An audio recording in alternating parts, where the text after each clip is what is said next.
오늘 저는 고린도 전서 15장 9절에서부터 11절까지의 말씀을 근거로 오직 나와 함께 하시는 하나님의 은혜로다, 이와 같은 제목으로 여러분과 함께 하나님의 은혜의 말씀을 나누기 원합니다. 우리가 일생을 살면서 예수 그리스도를 믿고 구원을 받아 주님께 영광 돌리는 삶을 살게 되었습니다. 사람의 일생은 두 부분으로 나눌 수 있어요. 첫째는 예수 믿기 전과의 삶, 그리고 예수 믿은 후의 삶입니다. 예수 믿기 전에는 내 뜻, 내 계획, 내 방법대로 살았습니다. 그러나 예수를 믿고 주님을 섬기는 삶을 살면 이제는 가치 변화가 일어나고 내 생각의 변화가 일어나고 목적이 달라지고 삶의 양태가 달라지게 됩니다. 오늘 우리에게 복음을 증거했던 사도 바울은 그렇게 말했습니다. 오직 나와 함께 하시는 하나님의 은혜다. 내가 나 된 것은 주의 은혜로다 라고 말했습니다.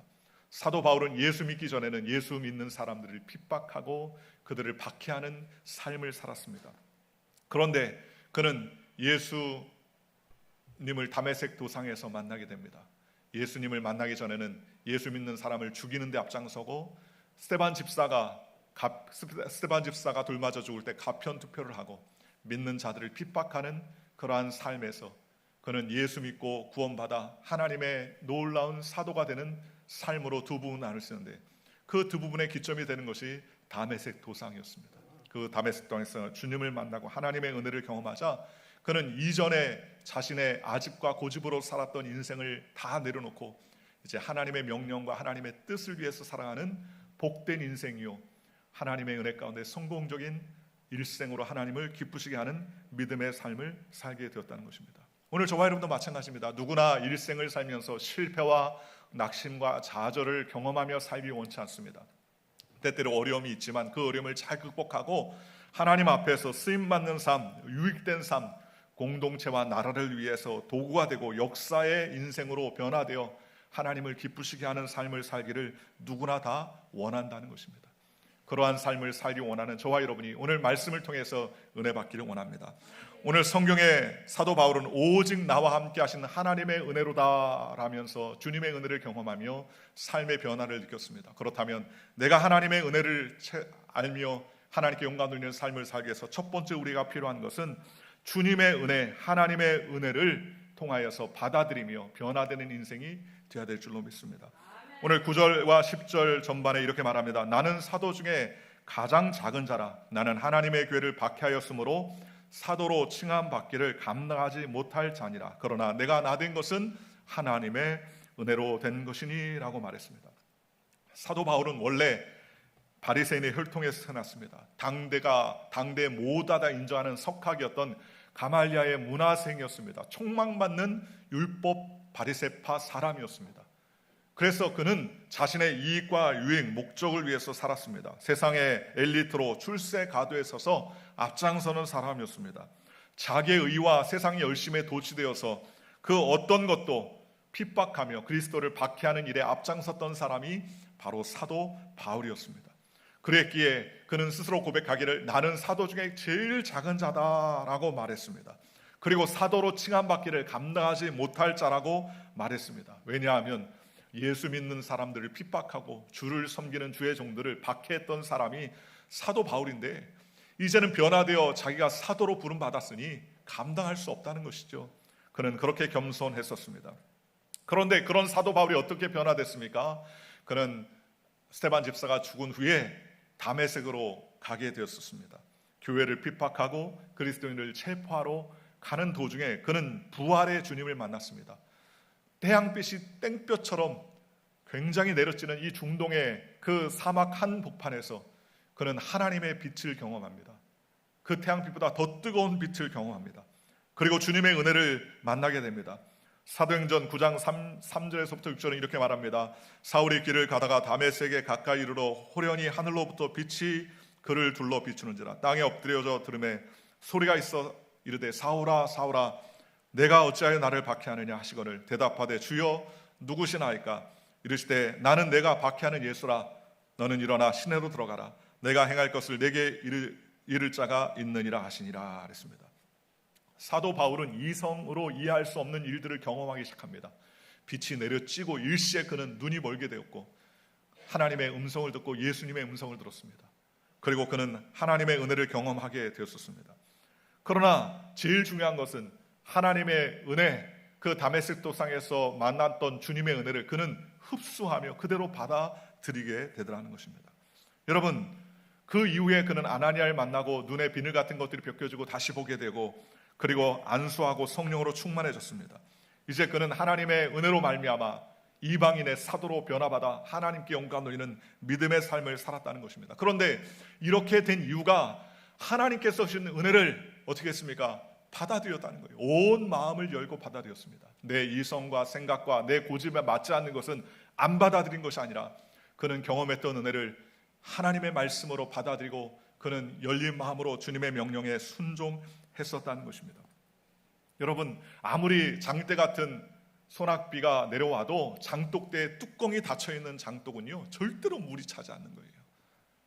그런데 뚜껑을 열어놓으면요 다 넘치도록 찹니다. 오늘 저와 여러분도 마찬가지입니다. 동일한 하나님의 은혜가 아무리 쏟아져도 우리의 마음이 받아들이지 않고 닫아버리면 그 은혜가 임할 수가 없는 거예요. 그 은혜가 우리 삶에 넘쳐날 수 없다는 것입니다. 받아들일 때 하나님의 은혜가 넘치도록 흘러난다는 사실을 기억하는 저와 여러분들 되시기를 주님의 이름으로 축원합니다. 사도 바울이 하나님의 은혜의 삶으로 변화되어 훌륭한 사도로 쓰임받을 수 있었던 첫 번째 요인이 바로 하나님이 임하신 그 말씀과 그 은혜를 받아들였기 때문에 가능했다는 것입니다. 사도 바울의 인생의 전체는 그 이후로부터 하나님 말씀이면 무엇이든지 아니요 라고 말하지 아니하고 받아들이는 인생이 되었었습니다. 유대인인 바울이었지만 하나님은 유대인에게 가지 말고 어디로 가라고 그랬습니까? 이방인의 사도가 되라 라고 명령하시고, 그때부터 이제는 유대인이 아닌 이방인의 사도가 되어 온 아시아와 마게도니아와 그리고 하나님의 복음을 소아시아에 증거하는 하나님의 믿음의 일꾼이 되었었습니다. 그는 철저하게 준비하고 아시아로 가고자 소망했습니다. 비두니아로 가고자 소망했습니다. 그러나 길이 점점 막히고 하나님께서 역사하지 않으셨습니다. 다 막으셨어요. 그런데 그때 마게도니아 사람 환상을 보게 됩니다. 마게도니아 유럽으로 건너와서 우리를 도우라라는 그런 환상을 보게 되고, 그때 성령께서 우리를 마게도니아로 부르시는 줄 인정했다라고 말했습니다. 내 계획, 내 뜻, 내 생각은 이곳이 아니라 저곳인데 하나님이 막으시고 이곳이 아니라 이쪽 즉 마게도니아로 건너가라라는 하나님의 환상과 음성이 들리니까 자신이 계획했던 모든 것을 다 내려놓고 그는 적극적으로 하나님의 말씀에 순종하며 그 말씀을 받아들이게 되더라는 것입니다. 성령의 영으로 마게도니아 갔을 때 그는 환난과 핍박이 기다리는 것을 잘 알았습니다. 그럼에도 불구하고 사도 바울은 하나님의 나라와 공동체를 위해서 역사에 유익한 인생으로 주님께 영광 돌리는 믿음의 삶을 살 수 있었다는 것입니다. 오늘 저와 여러분도 마찬가지입니다. 예수님께서 2000년 전 우리를 위해서 구원의 길을 완성해 놓으셨습니다. 다 이루셨다라고 말했습니다. 내가 다 이루었다. 얼마나 큰 은혜의 말씀입니까? 저는 이 말씀을 생각하면 참 놀랍다. 왜요? 다 이루고 있는 중이다, 다 이루었다 라고 말씀하지 아니하고 이룰 예정이다, 이룰 수 있을걸 이렇게 얘기했다면 아직 안 끝났구나. 그런데 우리 주님은 다 이루었다 라고 완성의 말씀으로 2000년 전 우리의 구원의 모든 것을 다 예비해 놓으셨어요. 그런데 이제 우리가 구원받는 방법은 무엇입니까? 우리가 십자가를 질 때 옆에서 도와주는 것도 아니에요. 피 흘리실 때, 땀 흘리실 때 땀 닦는 게 아닙니다. 주님께서 고난 받으실 때 애통하며 근심하는 것이 우리가 구원에 이르는 방법이 아닙니다. 하나님께서 그 아들 예수를 통해서 2000년 전에 만들어 놓으신 구원의 역사를 우리는 어떻게 합니까? 믿음으로 받아들이면 구원의 백성이 되는 것입니다. 주 예수를 믿어라, 그러면 너와 내 집이 구원을 얻는다. 믿는다는 받아들임을 통해서 우리는 하나님의 자녀가 돼요. 얼마나 놀랍고 은혜로운 말씀입니까? 믿기만 하면, 즉 받아들이기만 하면 나의 죄를 용서하시고 우리의 모든 죄를 청산하시고 이제 부활하시고 승리하심으로 말미암아 그를 믿는 자마다 그의 말씀과 그의 사역과 그의 이루신 구원의 역사를 받아들이는 자마다 멸망치 않고 하나님의 자녀가 되는 권세와 특권을 우리에게 허락해 주셨다는 것입니다. 그러니 사망 권세를 이기신 주님의 승리는요 벌써 어떻게 됐습니까? 완료됐습니다. 이겼어요. 끝났습니다. 그런데 이제는 무엇만 하면 됩니까? 우리가 그것을 받아들이기만 하면 된다는 것입니다. 받아들이지 못하니까 은혜가 안 되는 거예요. 그렇잖아요. 어떻게 예수님이 남자 없이 동정녀에서 태어나냐? 그건 모든 인류의 숙제입니다. 왜요? 우리의 경험으로는 도저히 남자 없이 여성이 잉태할 수 없다는 그런 사고적 구조를 가지고 있기 때문입니다. 그러니 우리의 이성으로는 못 받아들이니까 뭐예요? 그게 시험이 되고요, 그게 이해가 안 되고요, 그게 믿음의 대상이 안 된다는 거예요. 그러나 하나님의 은혜를 받아들임으로 말미암아 그것이 우리의 믿음의 싹이 나고 하나님께 영광 돌리는 삶을 살 수 있게 되어지더라는 것입니다. 그러니 내 생각을 뛰어넘는 영적 역사, 내 생각을 뛰어넘는 하나님의 은혜의 역사가 넘치도록 흘러날 수 있는 것 아니겠습니까? 이런 믿음은 받아들임에서 나타나는 것이죠. 이해를 앞서는 거예요. 우리의 이성의 이해를 앞서는 것이 받아들임 아니겠습니까? 신앙은요, 내 관점에서 시작하는 것이 아니라 누구의 관점에서 시작하는 것입니까? 하나님의 관점에서 시작하는 거예요. 내 관점은요, 1 더하기 1은 2가 돼야 됩니다. 그러나 하나님의 관점은 1 더하기 1은 2가 아니라 때로는 11이 될 수 있고, 때로는 1000이 될 수 있고, 때로는 만이 될 수도 있는 것입니다. 하나님의 관점은 그분의 믿음을, 선함을 믿는 것이고 최종 승리하는 것을 믿는 것입니다. 그래서 사도 바울은 고백하기를 로마서 8장 28절에 하나님을 사랑하는 자 곧 그 뜻대로 부르심을 입은 자들에게 모든 것이 합력하여 선을 이루느니라 라고 고백했습니다. 무슨 말입니까? 사도 바울은 환난과 고난을 당했습니다. 매를 맞았습니다. 고난을 당했습니다. 환난을 당했습니다. 또 파선의 위협과 동족의 위협과 칼의 위협과 배고픔의 위협과 추위의 위협과 더움의 위협과 여러 가지 위협을 받았습니다. 그때마다 그는 하나님의 은혜가 아니었으면 내게 왜 이런 고생이 있을까? 내게 왜 이런 일들이 있을까? 그는 낙심할 수밖에 없었습니다. 억울한 일, 불합리한 일, 고난과 답답함이 있지만 하나님의 은혜를 받아들이자 어떻게 됩니까? 결국 하나님의 역사는 잘 될 수밖에 없다라는 확신에 서게 되더라는 것입니다. 믿음의 조상 아브라함에 대해서 히브리서 11장 8절은 이렇게 말합니다. 믿음으로 아브라함은 부르심을 받았을 때 순종하여 장래의 유업으로 땅을 받을 때 갈 바를 알지 못하고 나아갔으며 라고 말합니다. 참 특이하죠. 하나님이 믿음의 유업을 주시는데 갈 바를 알지 못하고 나갔다는 거예요. 여러분, 갈 바를 알지 못하고 나갑니까? 갈 바를 알지 못하고 나가면 얼마나 힘듭니까? 그런데 믿음의 조상이 되었습니다. 갈 수밖에 없어요. 왜요? 내 지식과 지혜로는 이해되지 않아도 누가 압니까? 하나님이 압니다. 본토와 친척과 아비 집을 떠나라. 내가 지시할 땅으로 가라. 그런데 그 땅이 어딘지 알 수 없어요. 내 생각으로는 알 수 있을 것 같아도 하나님의 계획과 섭리는 우리가 알 수 없는 것 아니겠습니까?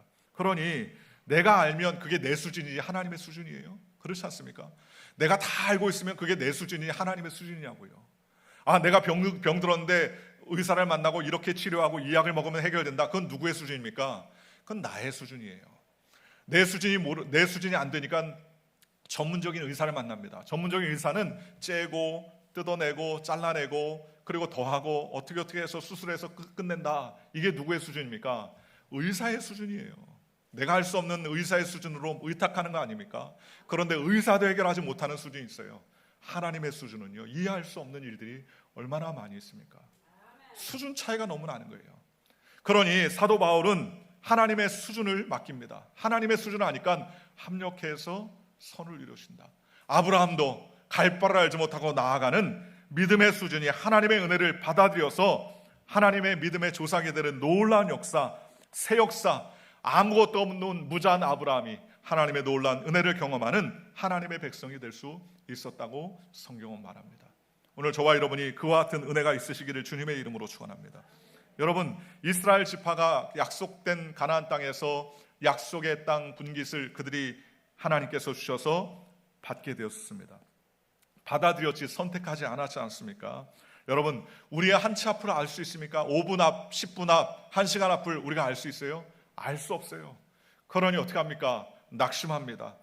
우리의 에너지를 통하여서 이것이 좋고 저것이 나쁘고 선택을 하면 어떻습니까? 결과적으로 잘 돼서 좋아지면 문제가 없는데 내가 잘 고민하고 결정했는데 선택하고 나면 꼭 문제가 생기는 경우가 있습니다.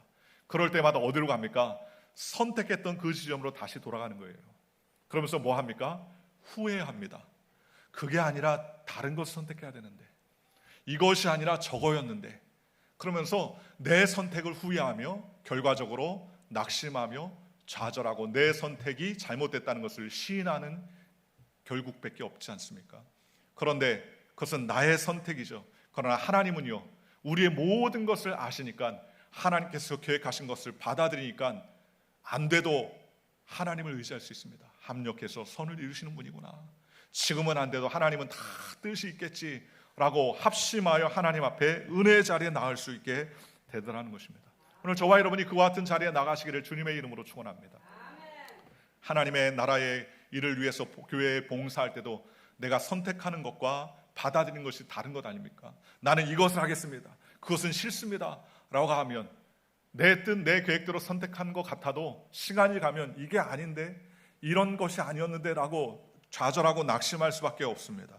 그러니 좋은 성장이 일어나지 아니하고 변명과 이유와 그러한 일 때문에 낙심하고 좌절한 경우가 있지 않습니까? 그러나 내 뜻이 아니라 하나님의 뜻임을 받아들이고 순종하면 처음에는 부족한 것 같아도 나중에는요, 기쁨과 소망과 하나님의 은혜를 경험할 때가 얼마나 많이 있습니까? 그러니 우리 하나님은요, 나보다 나를 더 잘 아시는 거예요. 사도 바울은 내가 나 된 것은 하나님의 은혜다라고 말했습니다. 하나님께서 역사하셨기 때문에 그 은혜를 받아들임으로 말미암아 영광 누리는 삶을 살게 되었다라고 이렇게 고백합니다. 오늘 저와 여러분도 마찬가지입니다. 우리가 한 시간 하나님께 예배 드릴 때에도 이 시간 집에 끓여놓은 된장국을 생각하고 가스불을 켰나 안 켰나 그걸 고민하면 여러분 예배가 예배 될 수 있습니까? 아니에요. 된장국을 생각하고 가스불을 받아들이면 예배가 혼미해지지만 모든 것을 내려놓고 하나님께 집중하면 하나님께서 이 한 시간도 주님이 우리를 만나주는 것 아니겠습니까? 하나님의 은혜를 받아들임을 알미암아 주님의 은혜를 경험하면 우리의 생각을 뛰어넘는 놀라운 역사와 기적으로 주님을 위해 헌신하는 믿음의 삶을 살게 되더라는 것입니다. 이런 주님의 은혜가 있으시기를 주님의 이름으로 축원합니다. 두 번째로 사도 바울은 은혜를 받아들이게 되었기 때문에 모든 것이 하나님의 원인임을 선택하며 주님께 영광 돌리게 되었다는 것입니다. 오늘 10절과 11절 이렇게 말합니다. 그러나 내가 나 된 것은 하나님의 은혜로 된 것이니 내게 주신 그의 은혜가 헛되지 아니하여 내가 모든 사도보다 더 많이 수고하였으나 내가 한 것이 아니요 오직 나와 함께 하신 하나님의 은혜로다. 그러므로 나나 그들이나 이같이 전파하며 너희도 이같이 믿었느니라 했습니다. 사도 바울은 뭐라고 고백합니까? 내가 나 된 것은 무엇이냐? 내가 지혜가 있어, IQ가 높아서, 학력이 있어서, 배경이 좋아서, 시민권이 있어서 아닙니다. 사도 바울은 뭐라고 고백합니까? 내가 나 된 것은 하나님의 은혜다라고 말했습니다. 이 얘기는 무슨 말입니까? 나의 삶의 모든 원인이 무엇이에요? 하나님이 원인이 되더라는 것입니다. 하나님이 모든 것의 시작점이니 그러니 최선과 영광으로 하나님을 위해서 살아갈 수 있게 되더라는 것입니다. 하나님의 원인이니까 이방인에 가서 복음을 증거할 때도 그는 담대하게 외쳤습니다. 그가 돈을 목적으로 이방인에게 복음을 전했다면 매 맞고 이 봉급받기 위해서 했다면 그만두자라고 했을 것 아니겠습니까? 그러나 나에게 주신 하나님이 은혜의 원인이요 삶의 원인이 되자 그는 핍박과 어려움 속에서도 이방인들에게 복음을 증거하는 놀라운 최선의 삶을 살게 되더라는 것입니다. 오늘 저와 여러분도 마찬가지입니다. 복음을 증거하고 하나님의 은혜를 경험하면 그 은혜로 말미암아 우리의 가치관이 변하지 않습니까? 가장 귀했던 것이 가장 천한 것으로 바뀌고 가장 천했던 것이 가장 귀한 것으로 바뀌지 않습니까? 그러니 그 삶에 가장 우선되는 것이 하나님이시기 때문에 어떤 것을 대해서 기쁘고 감사한 것이죠. 제가 친구 하나가 예수 믿지 않은 친구 한 번 있었는데 젊을 때 그 친구가 참 희한하다는 거예요. 예수 믿는 사람들은 참 희한하다고 그러더라고요. 그래서 뭐가 그렇게 희한하냐? 야, 비가 오는 날은 갈 데가 없으니까 교회 간다고 치자. 날 좋고 화창하고 갈 데 많고 정말 들로 산으로 갈 데 많은데 왜 기독교회는 그렇게 주일날 그것도 한 번도 빠지면 안 된다며? 그러면서 성수주의를 해야 된다며? 그러면서 교회를 가는데 교회를 가면 돈을 주는 것도 아닌데 가보니까 교회에다 돈을 내더라는 거예요. 11조라고 내고 주일원금이라고 내고 나에게 무엇을 준 것 하나도 없는데 그렇게 봉사하고 그 다음에 물질 드리고 그 다음에 그것으로 끝나냐? 그게 아니라는 거예요. 성가대 한다고 노래하고 연습하고 봉사한다고 쓸고 닦고 돈이 하나도 안 나오는데 왜 그 짓을 하고 있는지 이해가 안 된다는 거예요. 이해가 안 되죠. 하나님이 나의 삶의 원인이 아니니까 왜 교회에 가서 그 시간에 앉아서 남들이 같이 하는 봉사, 헌신, 청소 이런 것들을 왜 거기 가서 하는지 이해를 할 수 없는 거예요. 내 삶의 목적과 원인이 하나님이 아니니까 이해할 수 없는 것이죠. 그러나 하나님이 내 삶의 목적이요, 내 삶의 근거요, 원인이 되면 기쁘고 즐거운 마음을 하나님께 예비하며 봉사, 헌신하고 주를 위해서 살아가지 않습니까? 얼마나 감사한 일입니까? 그러니 하나님의 은혜를 받아들이니 우리의 삶에 최선의 삶이 살게 되더라는 것입니다. 제가 알고 있는 옛날에 한 청년이 있는데, 이 청년이 항상 교회 전도지를 가지고요 나가서 복음을 증거합니다. 근데 말이 좀 어눌했어요. 예수 믿고 천당 가세요, 예수 믿고 구원 받으세요. 그런데 말이 어눌하고 그러니까는 사람들이 좀 무시하기도 했었습니다. 어떻게 보면 참 안타까웠어요. 왜요? 너무 고생하면서 길거리 나가서 전단지를 주는데 받아들이지 않고 예수 믿는 복음을 증거한다고 핍박받을 때도 있었기 때문이었습니다.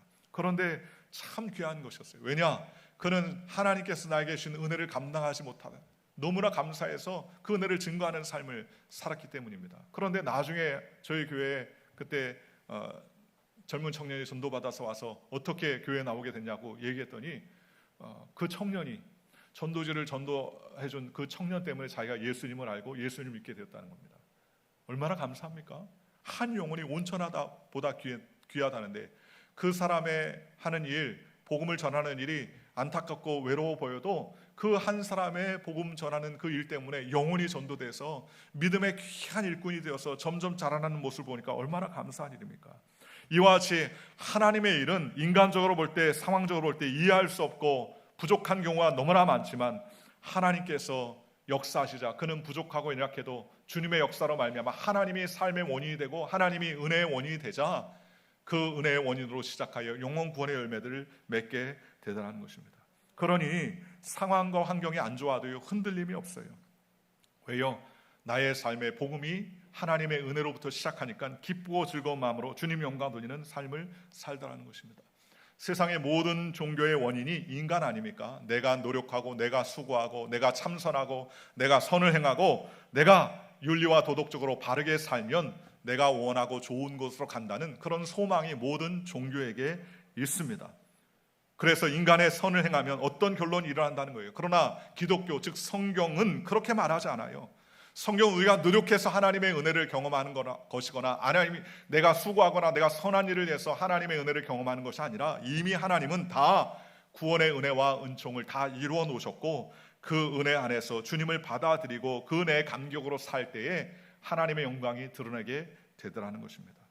여러분, 좋은 일, 소망의 일, 하나님께 영광 돌리는 일로 하는 일과 억지로 하는 일, 체면 때문에 하는 일, 어쩔 수 없이 하는 일, 의무로 하는 일이 같습니까?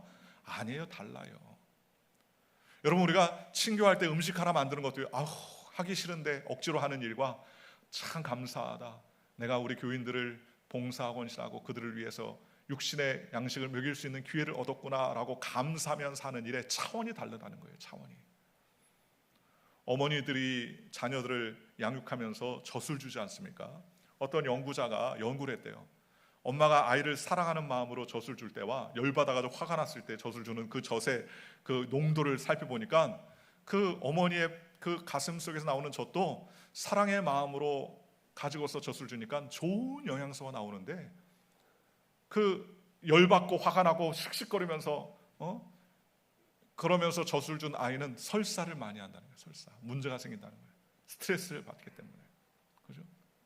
무엇이든지 우리가 기쁨으로 하나님께 영광 돌리면 하나님께서 우리의 삶을 책임져 주시고 붙잡아 주신다는 것입니다. 오늘날 현대 사회는 어떻습니까? 우상이 다른 게 우상이 아니에요. 내가 우상이 될 때 얼마나 많습니까? 그렇잖아요. 하나님이 아니라 내 뜻이, 내 생각이 우상이 될 때가 얼마나 많이 있습니까? 그런데 우리는 하나님의 나라와 영광을 위해서 사는 것입니다. 주님의 영광을 위해서 사는 것입니다. 그래서 주를 위해서 헌신하는 것입니다. 오늘날 교회에서 나와서 주의 헌신을 위해서 살아가는 사람들이 많지 않은 이때가 아닙니까? 굉장히 듣기에 그럴듯하게 내 목적과 내 뜻을 살아갑니다. 편안하고 안락한 인생을 위해서 삽니다. 그러나 하나님이 우리에게 주신 인생은요, 편안하게 안락하며 살려고 우리에게 주신 것이 아니라는 거예요. 하나님의 나라와 영광을 위해 살라고 우리에게 허락해 주셨다는 것입니다.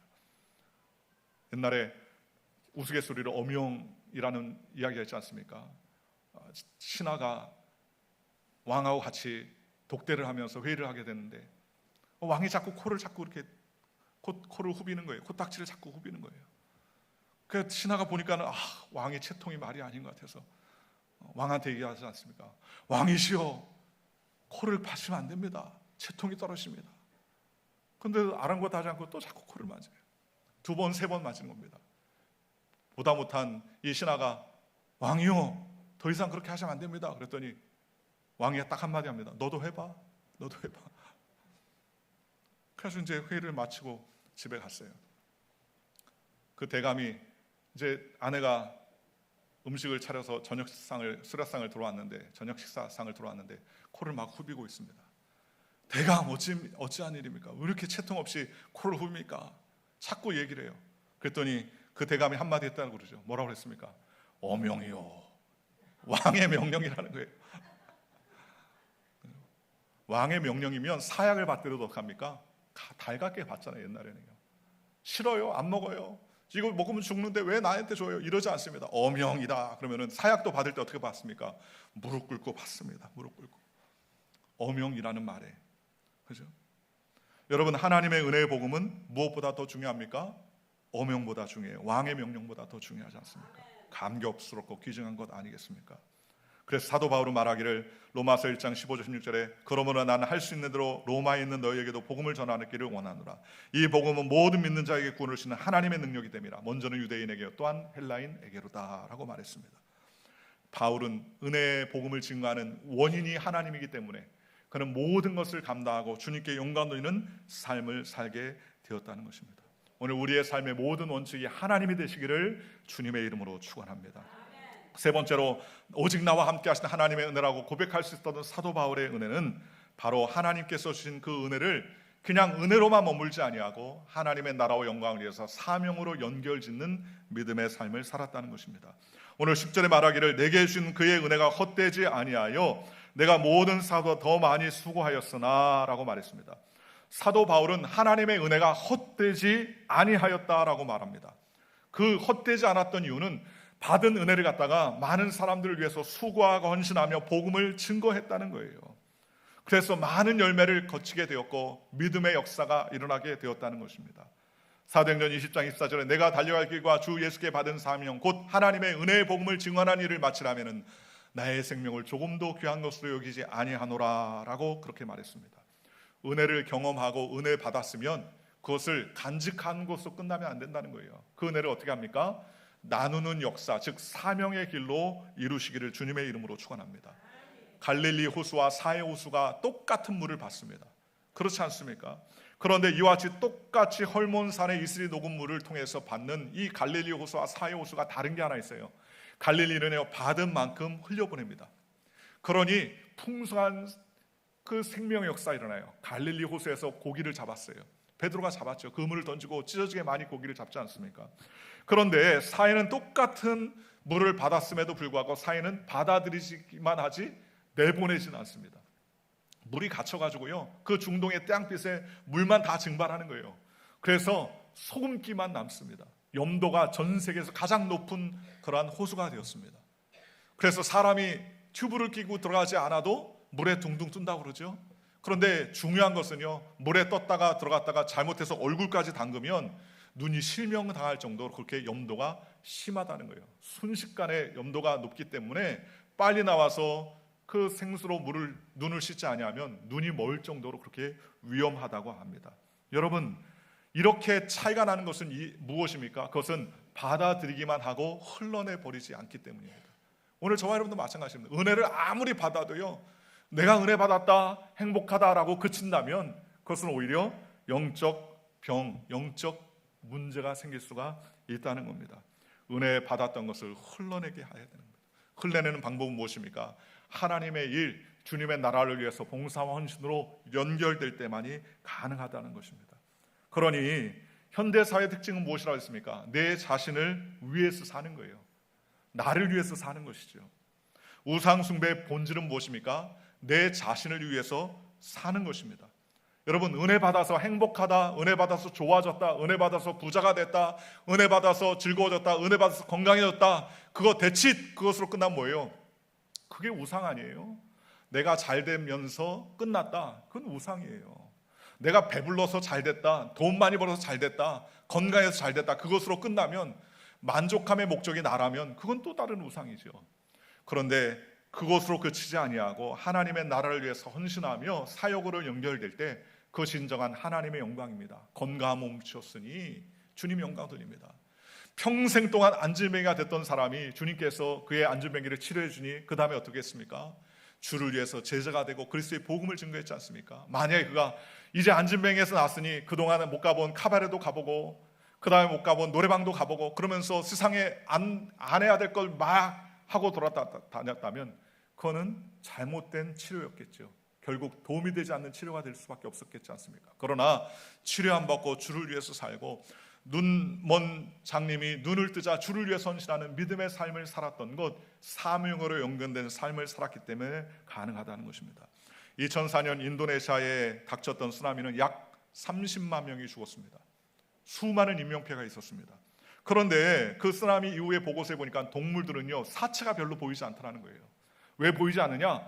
동물들은 여러 가지 감각기관을 통해서 미리 직감하는 거예요. 아, 지금 쓰나미가 오려고 지진이 오는구나. 그래서 서로 알려서 싹 올립니다. 조그마한 개떼들이요, 쓰나미가 오기 전 하루 전에 막 개떼들이 육지 위에 올라가더라고요. 그 조그마한 개들이 막 올라갑니다. 일본에 있을 때 영상으로 봤던 건데 지진이 오기 전에 10초 전부터 개가 확 일어나가지고 주변을 살피면 후다닥 주인에게 나가자고 해서 끌고 나갑니다. 그 다음에 몇 초 안 돼가지고 지진이 막 나오더니 형광등이 내려가고 떨어지고 막 세제가 무너지는 그러한 장면을 본 적이 있습니다. 아니까, 민감하니까. 그러니까 죽지 않는 것이죠. 우리의 삶도 마찬가지죠. 길을 잃지 않는 인생이 되기 위해서는 편안하게 사는 것, 이것이 행복한 것이 아니라 나 혼자 잘 먹고 사는 것, 나 혼자 잘 입고 사는 것이 행복이 아니라 고난과 실패가 다가오더라도 같이 더불어 사는 것, 헌신하며 사는 것, 봉사하며 사는 것, 하나님의 영광을 위해서 하는 것이 얼마나 귀한 것입니까? 오늘 저와 여러분들이 이와 같은 은혜를 누리시기를 주님의 이름으로 축원합니다. 사도 바울은 하나님의 은혜를 경험한 사람이었기 때문에 쓰임받는 인생이었습니다. 은혜를 받아들였기 때문에 주님을 위해 헌신했던 사람이었습니다.